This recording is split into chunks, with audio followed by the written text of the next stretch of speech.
Darling సినిమాకి ఇప్పుడు release అయింది కాబట్టి డార్లింగ్ సినిమా గురించి నేను మిమ్మల్ని ఒకటి అడగాలి. మీరు ఫస్ట్ హాఫ్ అంతా ఒక ఫేక్ డ్రామా నడిపించి, సార్ ఫస్ట్ ఆఫ్ ఆల్ అది ఫేక్ డ్రామా కాదు 1 minute నేను ఇంకో మాట చెప్తా. ఫేక్ కాదు, ఒక కథని క్రియేట్ చేసి చెప్పాడు హీరో. అలా సిచ్యువేషన్ ఇరిగిపోయింది సార్. సిచ్యువేషన్ ఇప్పుడు అందుకే ఓపెనింగ్లోనే బ్లాక్ అండ్ వైట్ స్టోరీ చెప్తున్నా. అవును, అందరూ ఫ్రెండ్స్, పిల్లలు ప్రేమ ఉంది అని అమ్మాయి వెళ్ళిపోయింది ఫారిన్కి. ఓపెనింగ్లో కూడా ఫ్రెండ్స్ అందరూ కలిశారు. అరే మనం 10 years తర్వాత ఒక క్రైన్ షాట్ వస్తుంది, సో అక్కడే ఎగ్జైట్ అయిపోతారు. ఫ్రెండ్స్ దగ్గర డిస్కషన్ అవుతుంది. ఎలా చెప్తానరా నందిని నా ప్రేమ కథ తెలుసు కదా, ఇవన్నీ కోటింగ్. సడన్గా ఒక రౌడీ పెట్టుకొని నా అమ్మాయిని పెళ్లి చేయనప్పుడు ఎలా ఎస్కేప్ అవ్వాలి? సిచ్యువేషన్ అలా వచ్చినప్పుడు బ్రహ్మాండంగా ఒక లవ్ స్టోరీ క్యాషువల్గా స్టార్ట్ చేస్తారు. అది చాలా బాగుంది కూడా. కానీ క్లైమాక్స్ అక్కడ అమ్మాయి కోమాకి వెళ్ళిపోయింది అన్నప్పుడు పెద్దస్ ఆడియన్స్కి అది మనం ఉంది, అమ్మాయి ఉంది.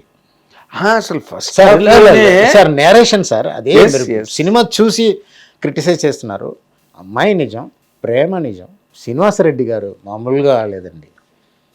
డైలాగ్ డెలివరీ అసలు సూపర్గా. ఎందుకంటే వాళ్ళు చెప్పిన అది ఒక్క వేడే వాళ్ళు యాడ్ చేసుకుంటా ఉన్నారు. అది జోబులో పెట్టుకుని తిరగడం నేసం మనకి ఉంది, అమ్మాయి ఉంది. అది కొంచెం వాళ్ళ స్టైల్లో అది కొంచెం అది ఎక్స్ప్రెషన్ వల్ల అది లాగింది. ఆ సిచ్యువేషన్ అక్కడ ట్విస్ట్, అక్కడ టర్న్ అది ఉంది. ఇప్పుడు జేబులో తిరగడం నిజం. మనం ఎప్పుడురా స్విట్జర్లాండ్ వెళ్ళాం అన్నప్పుడు కొంచెం అందరిగా అంటే ఇవన్నీ అబద్ధమా అన్నది తట్టుకలేకపోతున్నారు. కానీ అమ్మాయి కోమాకి వెళ్ళిందన్నది కాదు కదా అన్నది సబ్కాన్షియస్గా వాళ్ళు కొంచెం కన్విన్స్డ్. సో ఈ క్లైమాక్స్ కాదు, వేరేదో ఉంది. అదే శ్రీనివాసరెడ్డి గ్యాంగ్ ఆడియన్స్కి ఆడియన్స్ పాయింట్ ఆఫ్ వ్యూలో కూడా ఇప్పుడు సినిమా క్రిటిక్గా అది చెప్తారు తప్ప మామూలు ఆడియన్స్కి నేను ఇందాక మీతో నేను విన్నాను. అమ్మాయి ఎప్పుడైతే కోమలోకి వెళ్ళిపోయిందో ఆడియన్స్ 100%, నేను ఫస్ట్ టైం చూసినప్పుడు కూడా ఇదేంటి ఇంటర్వ్యూలోనే అమ్మాయి కోమలోకి వెళ్ళిపోతే అది హౌ టు ఈ పాయింట్ నార్మల్ ఆడియన్స్ అందరూ నేను అదే అనుకున్నాను. బ్యాడ్ క్లైమాక్స్ ఇచ్చినప్పుడు ఆడియన్స్కి నచ్చది, కానీ ఇది అబద్ధం అంటే అమ్మాయికి ఏం అవ్వట్లేదు అన్న కన్విన్స్కి వస్తారన్నది నా నమ్మకం. అది రిలీఫ్ ఉంటుంది. ఇది అబద్ధం కాదు, అమ్మాయికి వేరే ఇంకొక రిజల్ స్టోరీ వేరా అయితే ఓకే. ఇది నార్మల్ ఆడియన్స్. అదే మీరు ఇంటర్వ్యూలో కూడా వేసారు కదా, ఇప్పుడు నిజం అల్ల అప్పుడే స్టోరీ చెప్పిన వెంటనే పర్స్ తీసుకొని మన రియల్ లవ్ స్టోరీ స్టార్ట్ డల్లింగ్ అంటారు. నేను ఏమలే సార్ అవన్నీ చెప్పినప్పుడు నాతో ఉన్న పిచ్చి ప్రేమ కథని కథగా చెప్పానరా అని సూపర్గా పర్ఫార్మెన్స్. ప్రభాస్ చాలా స్వీట్గా సీన్ ఎక్కడో వెళ్ళిపోయింది. అవును, కానీ మిమ్మల్ని కొంతమంది రామోజీ ఫిల్మ్ సిటీలో ఫ్రెండ్స్, ప్రభాస్ ఫ్రెండ్స్ కొంతమంది దాన్ని కొంచెం అబ్జెక్ట్ చేశారంటగా, అంటే దాని మీద డిస్కషన్ జరిగిందంటగా. లేదు అలా డిస్కస్ చేస్తే ప్రాజెక్ట్ ఎందుకు వస్తుంది, బైక్ ఇట్లా వస్తుంది, అలా కాదు. అంటే ఇలాగా జనం రిసీవ్ చేసుకుంటారా? నో అలా డిస్కషన్ ఏం జరగలేదు. డిస్కషన్ అంటే స్టోరీ నేరేట్ చేస్తూనే ఉంటా రకరకాలు. ఒక్కొక్క టైం బ్రహ్మాండంగా ఒక అదేమంటారు ఒక నేరేషన్ జరుగుతుంది. ఓకే, సో అంతేగాని దాని మీద అబ్జెక్షన్ ఏం రాలేదు. అలా అబ్జెక్షన్ అయితే ఫిల్మ్ ఎలా ఫిల్మ్ బయటకు రా అంటే వాళ్ళు ఒక అబ్జెక్షన్, ఇదే అబ్జెక్షన్ ఇన్ ది సెన్స్ అంత సీరియస్ అని కాదు సార్, ఇలాగా డౌట్ ఇది రిసీవ్ చేసుకుంటారా ఇలాగా అని కొన్ని డౌట్స్ ఎక్స్ప్రెస్ అవ్వచ్చు. దాన్ని మీరు కన్విన్స్ చేసి సెకండ్ హాఫ్ ఇది కాబట్టి ప్రాబ్లం లేదు మనకి అని మీరు మళ్ళీ ఎక్స్ప్లెయిన్ చేయడం, ఇలాంటివన్నీ నార్మల్ జరుగుతాయి కదా. లేదు అలాంటి వస్తే నేను ఒప్పుకుంటాను కదా. నేను స్టోరీ వింటారు సార్, ఇంకొకసారి వింటాను సార్, ఓ సూపర్ మళ్ళీ చెప్తారు, ఎంజాయ్ చేస్తారు. ఇప్పుడు శ్రీనివాస్ రెడ్డి ఆ గ్యాంగ్ అన్ని అక్కడ అరకు వ్యాలీలో నేరేట్ చేశా. ఎందుకంటే ఫిల్మ్ చేయాలి కదా, పర్ఫామ్ చేయాలి కదా, వాళ్ళు ఇన్వాల్వ్ అవ్వాలి కదా. ప్రభాస్ గారి ఇంటికి ఫ్రెండ్స్ గ్యాంగ్తో ఒక్కొక్క డెవలప్ అవుతుంది కదా. వెళ్ళి చెన్నై వెళ్ళి డిస్కషన్ చేసి మళ్ళీ వచ్చి నేరేట్ చేస్తా. ఇంప్రూవ్మెంట్. సమ్ టైమ్స్ నేను స్టోరీ నేరేట్ చేసినప్పుడు ప్రభాస్ గారు చెప్తారు, జలుగు డైలాగ్ మిస్ అయింది ఇది అంటారు. అంత డీటెయిల్గా షూటింగ్ వెళ్ళినప్పుడు అంత తరవ అందరికీ.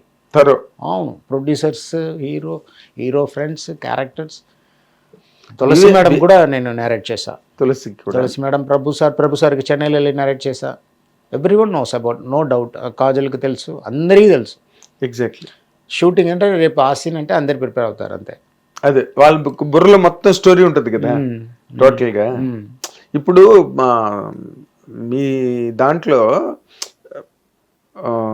స్వామి గారు, ఆయనకి ఆ పేరు పర్మనెంట్ అయిపోయింది, డార్లింగ్ స్వామి. అవును కదా. అవును అవును. మీకు కూడా లేదా డార్లింగ్ కరుణాకరణ్ అని ఎవరు? ఆయనకి మాత్రం ఫిక్స్ అయిపోయింది. తర్వాత మీ సినిమాతో హ్యాపీ స్వామి అని కూడా కొంతమంది అంటారు ఆయన్ని. అవును అవును. డార్లింగ్ స్వామిని పేరు మార్చుకున్నారు డార్లింగ్ తర్వాత హ్యాపీ స్వామి అన్న కొంతమంది అన్నారు, ఏదో అన్నారు, కానీ ఆయన మాత్రం డార్లింగ్ స్వామి దగ్గర ఆగిపోయాడు. నేను మార్చుకోను, ఇది డార్లింగ్ అని. ఆయన ఫస్ట్ టైం మీతో వర్క్ చేశాడు. ఫస్ట్ టైం వర్క్ చేసింది హ్యాపీలో. దానికి ముందు కోన గారితో బాలు ఫిల్మ్లో వర్క్ చేసేవారు. అతను కోన వెంకట్ గారి దగ్గర assistant. But me combination darling first combination. Credit పడ్డం అన్నది అదే స్వామి అని పడుతుంది దానిలో. దాంట్లో కరెక్ట్గా గుర్తు రావట్లేదు. బట్ కోన గారు డైలాగ్ రైటర్ దాంట్లో హ్యాపీలో. Happy okay.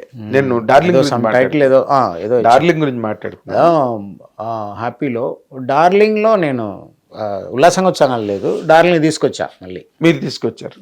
ఎగ్జాక్ట్లీ. డార్లింగ్లో ఆ screen play twist scene twist వస్తుంటుంది అందులో.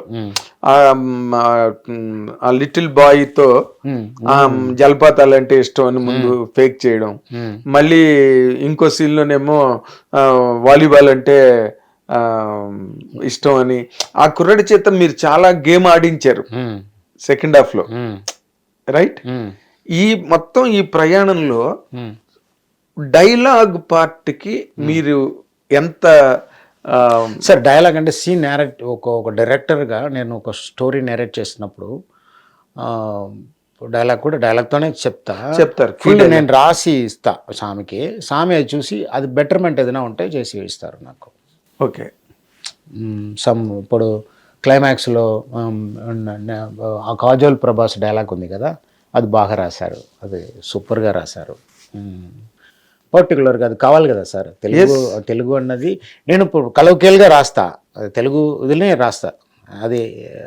రాస్తా, కానీ అది ఒక డైలాగ్ రైటర్ చేస్తే ఇంకా బాగుంటుంది కదా. అలా అక్కడక్కడ పిస్తా అదేమంటారు అది అన్ని పెట్టి సూపర్గా అది అవుట్పుట్ వస్తుంది. అవును, అది స్వామి స్పెషాలిటీ. అది ఆ డైలాగ్ చాలా బాగుంటుంది సార్. సార్ డైలాగ్ అన్న విషయం ఏది వస్తే అది స్వామి సార్. దమ్ము అన్నది దమ్మున్నవాడి అది సందర్భాన్ని బట్టి బయటకు వస్తుంది. అవును అన్న డైలాగ్ ముందు ప్రభు చెప్పడం, తర్వాత క్లైమాక్స్ లో అమ్మాయి చెప్పడం పవర్ వచ్చింది. ఆ క్యారెక్టర్ కి, ఆ సీన్ కి, ఆ సిచ్యువేషన్ కి. మీరు బాగా యు ప్లేడ్ ఇట్ ఒక గేమ్ లాగా చేశారు. సిచ్యువేషన్ వచ్చినప్పుడు ఆ సిచ్యువేషన్ వెనకాల వస్తుంది, రాబోతుంది, అది మ్యాటర్. అది అలాగే సెట్ చేసుకున్నాను. చాలా మంచి స్క్రీన్ ప్లే. ఒకసారి ఆడియన్ డిసీవ్ అవుతాడు, మళ్ళీ ముందుకెళ్తున్నాం.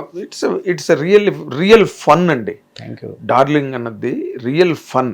ఇప్పుడు మళ్ళీ మొన్న చూసినప్పుడు కూడా మళ్ళీ కొత్తగా ఎంజాయ్ చేసాం. హిట్ టీవీ యాప్, ఇందులో short news, live news, entertainment shows, movies, digital magazines తో పాటు మీ జిల్లా వార్తలను కూడా ఫ్రీగా చూడొచ్చు.